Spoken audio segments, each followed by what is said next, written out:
वंदे मातरम। जय हिंद, जय भारत। दोस्तों, आज मैं 15 मई 2024 डेली करंट अफेयर को लेकर उपस्थित हूं। महत्वपूर्ण वीडियो है दोस्तों, जो कि परीक्षा की दृष्टि से मैंने बनाया है और आने वाली परीक्षाओं में निश्चित तौर से इस वीडियो से आपको क्वेश्चन देखने को मिलेंगे। तो दोस्तों, आज के वीडियो को मैं प्रस्तुत कर रहा हूं। फर्स्ट क्वेश्चन, हाल में किसे टाटा इलेक्ट्रॉनिक्स का अध्यक्ष नियुक्त किया गया? गाइस, इस प्रश्न का सही उत्तर है निम्न ऑप्शनों में ऑप्शन बी, एन चंद्रशेखरन। इस प्रश्न का सही उत्तर ऑप्शन बी। टाटा ग्रुप ने टाटा सन्स के चेयरमैन नटराजन चंद्रशेखरन को टाटा इलेक्ट्रॉनिक्स का चेयरमैन नियुक्त किया। चंद्रशेखरन वनमाली अग्रवाल की जगह लेंगे। वनमाली अब टाटा ग्रुप के सलाहकार की भूमिका निभाएंगे। नटराजन चंद्रशेखर 1987 में टाटा ग्रुप से जुड़े थे। N Chandrasekaran Tata consultancy services TCS के सीईओ और एग्जीक्यूटिव डायरेक्टर रह चुके हैं। वे टाटा मोटर्स और टाटा ग्लोबल बेवरेजेस के अध्यक्ष भी रह चुके हैं। नटराजन को 2016 में टाटा ग्लोबल बेवरेज के अध्यक्ष रहे। वे टाटा ग्रुप के नेतृत्व करने वाले पहले गैर पारसी चेयरमैन बने। वह टाटा ग्रुप का नेतृत्व करने वाले पहले गैर पारसी चेयरमैन बने थे। दोस्तों, 2020 में स्थापित टाटा इलेक्ट्रॉनिक्स एप्पल के लिए आईफोन एनक्लोजर असेंबल करने वाली इकलौती कंपनी है। हाल में नवीनतम नियुक्तियां, संजय मिश्रा को जीएसटी अपीली न्यायाधिकरण का प्रमुख नियुक्त किया गया। दिनेश कुमार त्रिपाठी ने 26वें नौसेना प्रमुख के रूप में कार्यभार संभाला। कृष्णा स्वामीनाथन को भारतीय नौसेना का वाइस चीफ बनाया गया। पीएस दिनेश कुमार को सेट का पीठासीन अधिकारी के रूप में कार्यभार संभाला। मौसम चक्रवर्ती ने आकाशवाणी समाचार के महानिदेशक का पदभार ग्रहण किया। आईवीएमए इंडियन वैक्सीन मैन्युफैक्चरिंग एसोसिएशन के नए अध्यक्ष कृष्णा एला बने। रश्मिता झा को एनटीपीसी का चीफ विजिलेंस ऑफिसर नियुक्त किया। गैरी कस्टन पाकिस्तान के वनडे और T20 के कोच बने। डब्ल्यूएफआई एथलीट पैनल के अध्यक्ष नरसिंह यादव चुने गए। इफको के अध्यक्ष दिलीप संघानी को चुना गया। एचडीएफसी लाइफ के अध्यक्ष के रूप में के मिस्त्री को नियुक्त किया गया। संजय भल्ला ने भारतीय नौसेना के चीफ पर्सनल का पदभार संभाला। सुबोध कुमार को आयुष मंत्रालय के निदेशक नियुक्त किया गया। राकेश सिंह को पेटीएम मनी के सीईओ के रूप में नियुक्त किया गया। मुंबई क्रिकेट टीम के कोच ओंकार साल्वी बने। एल&टी ग्रुप के अध्यक्ष आर शंकर रमन चुने गए। जॉन स्वेनी स्कॉटलैंड के प्रथम मंत्री चुने गए। और दोस्तों, इफको के निदेशक के रूप में नियुक्त किया गया है विवेक बीपीनंदा कोल्हे को। और दोस्तों, विप्रो ने एपीएम स्ट्रेटेजिक मार्केट यूनिट का सीईओ नियुक्त किया है विनय फिराके को। और दोस्तों, ईद सीशा नोंगरेंग मेघालय राज्य की पहली पुलिस महानिदेशक नियुक्त हुई हैं। तो दोस्तों, महत्वपूर्ण जानकारी मैंने आपको दी है, आप इसे नोट डाउन करें। नेक्स्ट क्वेश्चन, हाल में किस राज्य के पूर्व उप मुख्यमंत्री और राज्यसभा सांसद सुशील कुमार मोदी का निधन हुआ? गाइस, इस प्रश्न का सही उत्तर निम्न ऑप्शनों में ऑप्शन ए बिहार इस प्रश्न का सही उत्तर है। 13 मई 2024 को बिहार के पूर्व डिप्टी सीएम और राज्यसभा सांसद सुशील कुमार मोदी का दिल्ली के एम्स में इलाज के दौरान निधन हो गया। वे 72 साल के थे। बीते कुछ समय से गले के कैंसर से पीड़ित थे। सुशील बिहार में 70 के दशक के जेपी आंदोलन से राजनीति में आए थे। इसके बाद राष्ट्रीय स्वयंसेवक संघ आरएसएस से जुड़े रहे। उनकी छात्र राजनीति की शुरुआत 1971 में हुई थी। 1990 में सुशील ने पटना केंद्रीय विधानसभा क्षेत्र से चुनाव लड़ा और विधानसभा में पहुंचे। 2004 में भागलपुर लोकसभा क्षेत्र से सुशील मोदी चुनाव जीते। 2005 में उन्होंने संसद सदस्यता से इस्तीफा दिया और विधान परिषद के लिए निर्वाचित होकर उप मुख्यमंत्री बने बिहार के सुशील मोदी 2005 से 2013 और 2017 से 2020 तक बिहार के वित्त मंत्री रह चुके हैं। दोस्तों, हाल में महत्वपूर्ण व्यक्तियों के निधन के बारे में जानकारी। चिली के पूर्व राष्ट्रपति सेबेस्टियन पिनेरा का निधन हुआ। कश्मीरी कवि और पत्रकार फारूक नाजिकी का निधन हुआ। इतिहासकार आर चंपकलक्ष्मी का निधन हुआ। प्रसिद्ध शास्त्रीय गायिका डॉक्टर प्रभा अत्रे का निधन हुआ। हॉलीवुड एक्टर क्रिश्चियन ओलिवर का निधन हुआ। तमिल सुपरस्टार और राजनेता विजयकांत का निधन हुआ। अभिनेता ऋतुराज सिंह का निधन हुआ। जैन भिक्षु आचार्य विद्यासागर महाराज का निधन हुआ और प्रसिद्ध फुटबॉलर एंड्रियास ब्रेहम का निधन हुआ और प्रसिद्ध प्लेबैक सिंगर उमा रामनन का निधन हुआ। लक्ष्मी नारायण सेशु तमिल अभिनेता का भी हाल में निधन हुआ। कपिल देव प्रसाद हथकरघा कलाकार का निधन हुआ। लामा लोबजेंग बौद्ध भिक्षु का निधन हुआ। लक्ष्मी नारायण रामदास पूर्व सेना प्रमुख का निधन हुआ। अरुण कुमार शर्मा पुरातत्वविद का निधन हुआ। ब्रायन मुलरोनी कनाडा के पूर्व प्रधानमंत्री का निधन हुआ। अजीज कुरैशी यूपी के पूर्व राज्यपाल का निधन हुआ और प्रसिद्ध रेडियो उद्घोषक और रेडियो प्रस्तुता बिना का गीत माला के प्रस्तुतिकरण करने वाले अमीन सयानी का भी निधन हो गया। सेबेस्टियन पिनेरा चिली के पूर्व राष्ट्रपति का निधन हुआ। डेरेक अंडरवुड इंग्लैंड के क्रिकेटर का निधन हुआ। मुरारी लाल पर्यावरणविद का निधन हुआ। पूर्व फुटबॉल स्टार और अभिनेता O.J. सिम्पसन का निधन हुआ।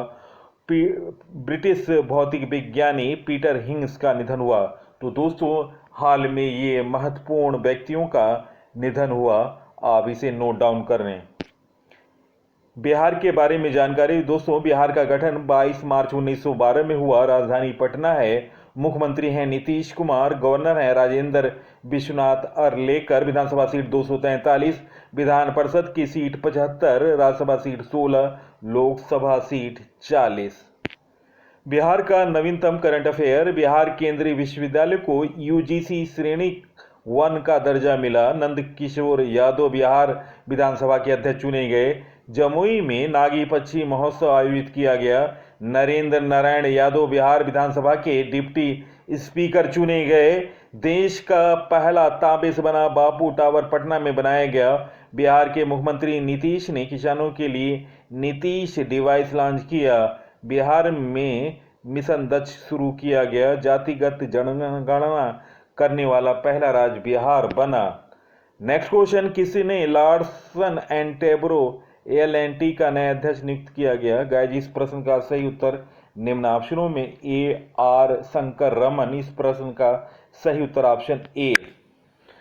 L&T के वर्तमान पूर्णकालिक निदेशक और CFO और आर शंकर रमन को लार्सन और ट्रेबो L&T के अध्यक्ष पद पर पदोन्नत किया गया। आर शंकर रमन नवंबर 1994 से L&T ग्रुप में शामिल हुए। लार्सन एंड टैब्रो L&T के बारे में जानकारी। यह एक भारतीय बहुराष्ट्रीय समूह कंपनी है। स्थापना 1938 में हुआ। मुख्यालय मुंबई महाराष्ट्र है। अध्यक्ष हैं R Shankar Raman. Next question, संयुक्त राष्ट्र ने किस दिन को विश्व फुटबॉल दिवस के रूप में घोषित किया है? महत्वपूर्ण क्वेश्चन और दोस्तों, इसका उत्तर है निम्न ऑप्शनों में ऑप्शन ए 25 मई। इस प्रश्न का सही उत्तर ऑप्शन ए। संयुक्त राष्ट्र महासभा ने 25 मई को विश्व फुटबॉल दिवस के रूप में घोषित किया है। यह दिवस इतिहास के पहले अंतर्राष्ट्रीय फुटबॉल टूर्नामेंट की 100वीं वर्षगांठ का प्रतीक है। दोस्तों, यानी 100 साल पहले 25 मई 1924 को पेरिस में ओलंपिक खेलों के दौरान फुटबॉल टूर्नामेंट हुआ था। और दोस्तों, लीबिया के संयुक्त राष्ट्र राजदूत ताहिर अल सोनी UNGA में प्रस्ताव पेश किया। हाल में घोषित किए गए नए दिवस 17 सितंबर को हैदराबाद स्वाधीनता दिवस मनाया जाएगा। 25 नवंबर को no non veg day Uttar Pradesh में मनाया जाएगा। 23 अगस्त को राष्ट्रीय अंतरिक्ष दिवस मनाया जाएगा। 23 जनवरी को पराक्रम दिवस मनाया जाएगा। 11 फरवरी को समर्पण दिवस मनाया जाएगा। 17 मार्च को प्रेरणा दिवस मनाया जाएगा। 14 अप्रैल को समानता दिवस। 7 अगस्त को भाला फेंक दिवस। 14 अगस्त को विभाजन विभीषिका स्मृति दिवस मनाया जाएगा। 11 सितंबर को महाकवि दिवस मनाया जाएगा। 17 सितंबर को सामाजिक न्याय दिवस मनाया जाएगा। 5 अक्टूबर को राष्ट्रीय डॉल्फिन दिवस मनाया जाएगा। 15 नवंबर को जनजाति गौरव दिवस मनाया जाएगा। 6 दिसंबर को मैत्री दिवस मनाया जाएगा। 26 दिसंबर वीर बाल दिवस मनाया जाएगा। नेक्स्ट क्वेश्चन, हाल में आंद्रेई बेलेसोव को किस देश का रक्षा मंत्री नियुक्त किया गया? गाइस, इस प्रश्न का सही उत्तर निम्न ऑप्शनों में ऑप्शन ए रूस इस प्रश्न का सही उत्तर है। रूस के राष्ट्रपति व्लादिमीर पुतिन ने 5वें कार्यकाल की शुरुआत करने के बाद रविवार को आश्चर्यजनक रूप से अपने विश्वस्त रक्षा मंत्री सेर्गेई शोइगु की जगह पर आर्थिक मामलों के जानकार पूर्व उप प्रधानमंत्री आंद्रेई बेलेसोव को नया रक्षा मंत्री नियुक्त किया। शोइगु को सुरक्षा परिषद का सचिव बनाया गया। पुतिन ने विदेश मंत्री सर्गेई लावरोव समेत अन्य मंत्रियों को बरकरार रखा है। यूक्रेन युद्ध के जारी रहते 2 वर्ष से अधिक हो गए। इस दौरान दोनों पक्षों को नुकसान उठाना पड़ा। पुतिन ने रक्षा बजट को बेहतर उपयोग करने व नवाचार को बढ़ावा देने के लिए शोइगु के स्थान पर बेलेसोव को नया रक्षा मंत्री बनाने का प्रस्ताव रखा। संसद से इसकी मंजूरी के बाद उनकी नियुक्ति प्रभावी हो जाएगी। रूस के बारे में जानकारी, राजधानी मॉस्को है, राष्ट्रपति हैं व्लादिमीर पुतिन और प्रधानमंत्री हैं मिखाइल मिशुस्टिन। रूस की मुद्रा है रूबल और रूसी संसद का नाम है ड्यूमा। रूस से संबंधित नवीनतम करंट अफेयर, भारत ने विनय कुमार को रूस के लिए देश का नया राजदूत अपॉइंटमेंट किया। विश्व साइबर अपराध सूचांक 2024 में रूस का स्थान प्रथम रहा। रूस ने अंगारा A5 रॉकेट का सफल प्रक्षेपण किया। ओमान की खाड़ी में चीन, ईरान और रूस ने संयुक्त नौसेना अभ्यास सुरक्षा बेल्ट 2024 का आयोजन किया है। ईरान ने रूस पार्स-1 उपग्रह कक्षा में लॉन्च किया है। नेक्स्ट क्वेश्चन, हाल में इफ्को के फिर से अध्यक्ष कौन बने? गाइस, इस प्रश्न का सही उत्तर निम्न ऑप्शनों में ऑप्शन ए दिलीप संघानी। इस प्रश्न का सही उत्तर ऑप्शन ए। भारतीय किसान उर्वरक सहकारी इफ्को ने अपने निदेशक मंडल के लिए अपने 15वें RCB चुनाव का सफलतापूर्वक आयोजन किया। इस चुनाव में 36,000 से अधिक सहकारी समितियों की भागीदारी शामिल थी। चुनाव में दिलीप संघानी को अध्यक्ष और बलबीर सिंह को इफ्को के उपाध्यक्ष के रूप में चुना गया। इसके अलावा 21 निदेशकों को भी चुना गया है। इफ्को के बारे में जानकारी, इफ्को का full form Indian farmer fertiliser cooperative limited. Bharat में नैनो यूरिया इफ्को के द्वारा बनाई जाती है। इफ्को की स्थापना 1967 में की गई। इफ्को के वर्तमान अध्यक्ष हैं दिलीप संघानी। महत्वपूर्ण करंट अफेयर, पीएम मोदी ने राजस्थान में यूरिया गोल्ड नामक एक नई प्रकार की यूरिया लॉन्च की। झारखंड के देवघर में नैनो यूरिया संयंत्र स्थापित किया गया। उत्तर प्रदेश के आंवला और फूलपुर में इफ्को के नैनो यूरिया तरल लिक्विड संयंत्रों को स्थापित किया गया। भारत 2025 के अंत तक यूरिया का आयात बंद कर देगा। नेक्स्ट क्वेश्चन, हाल में किस देश के बीच चाबहार पोर्ट समझौता हुआ? गाइस, इस प्रश्न का सही उत्तर निम्न ऑप्शनों में ऑप्शन ए ईरान इस प्रश्न का सही उत्तर है। 13 मई 2024 को भारत ने ईरान के साथ चाबहार पोर्ट समझौता पर हस्ताक्षर किए। इस डील के बाद 10 सालों के लिए चाबहार पोर्ट का मैनेजमेंट भारत को सौंपा दिया गया है। इससे साउथ एशिया से सेंट्रल एशिया के बीच ईरान के रास्ते एक नया ट्रेड रूट खुल गया।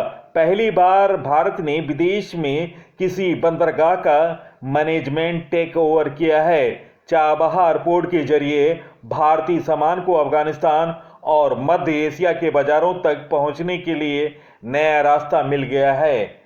इस पोर्ट के जरिए भारत अफगानिस्तान, सेंट्रल एशिया और यूरोप से जुड़ जाएगा। चाबहार पोर्ट ओमान की खाड़ी पर दक्षिणी पूर्वी ईरान में स्थित है। यह ईरान में स्थित पहला डीप वाटर पोर्ट है जो ईरान को समुद्री रास्ते से बाकी देशों से जोड़ता है। नेक्स्ट क्वेश्चन, खनिज विदेश इंडिया लिमिटेड वित्त वर्ष 2025 में किस देश में लिथियम ब्लॉक का अधिग्रहण करेगी? गाइस, इस प्रश्न का सही उत्तर निम्न ऑप्शनों में option A Australia.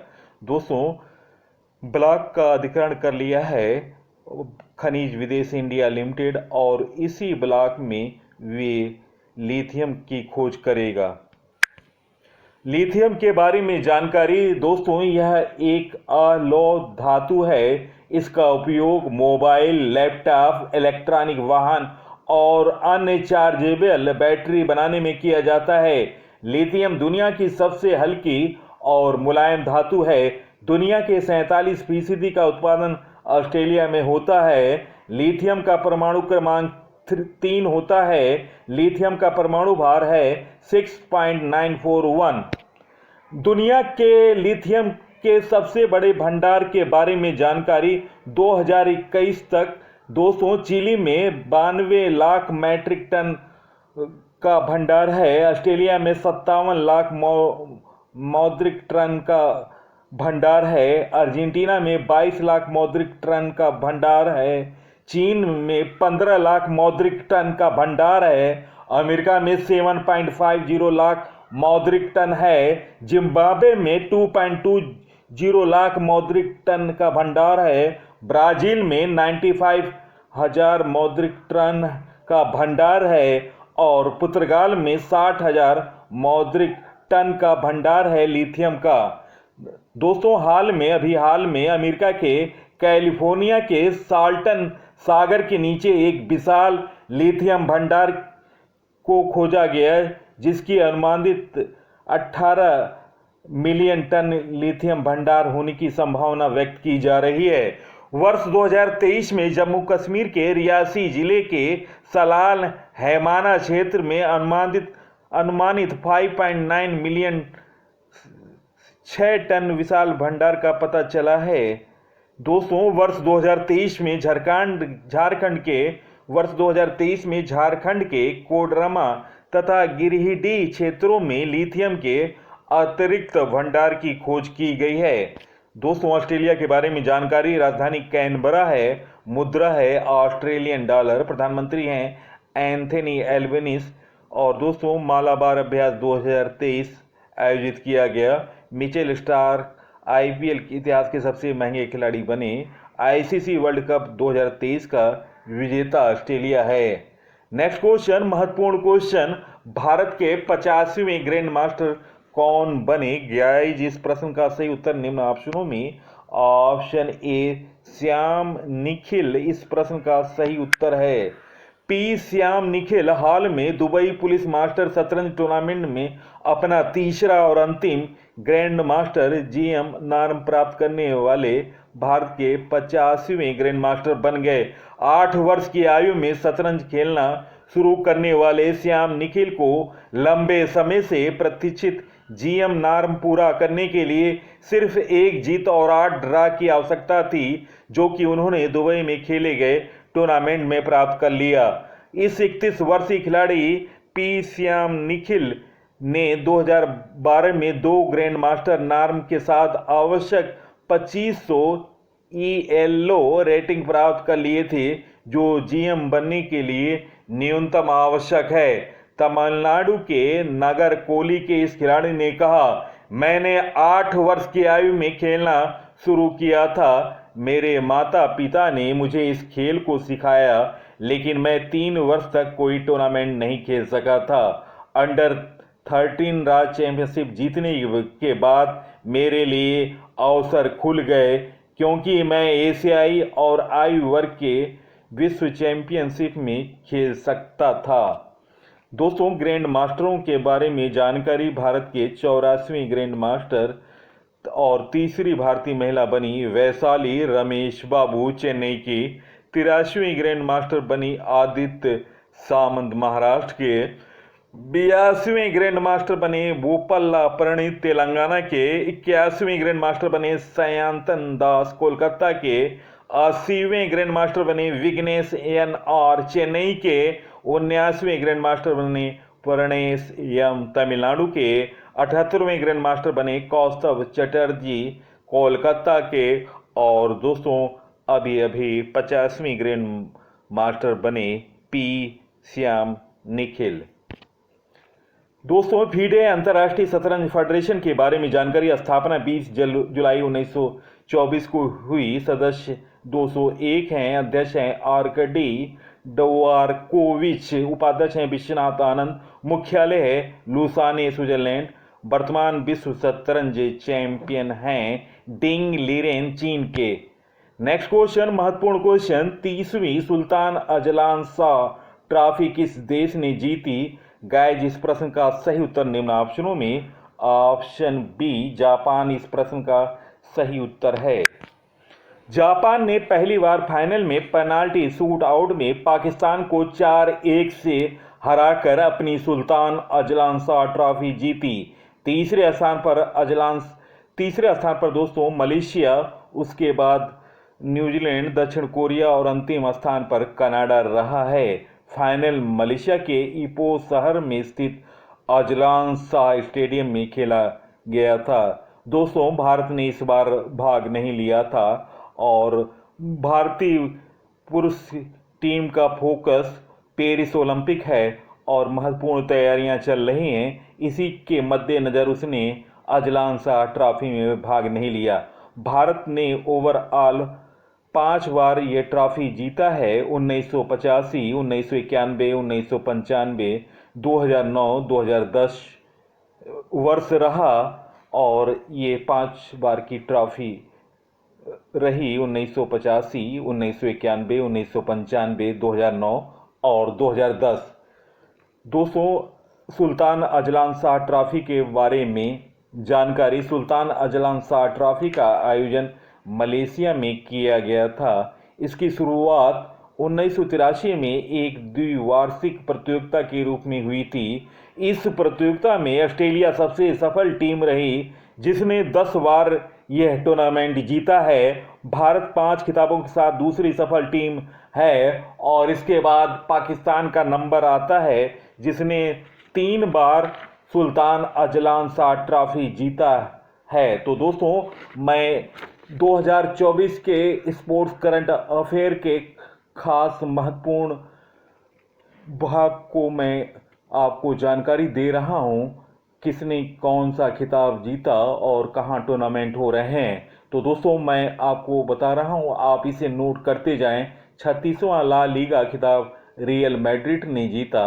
AFC अंडर-23 Asia cup Japan ने जीता और उप विजेता रहा Uzbekistan. 2025 BWF world junior badminton championship Guwahati में स्थापित होगा।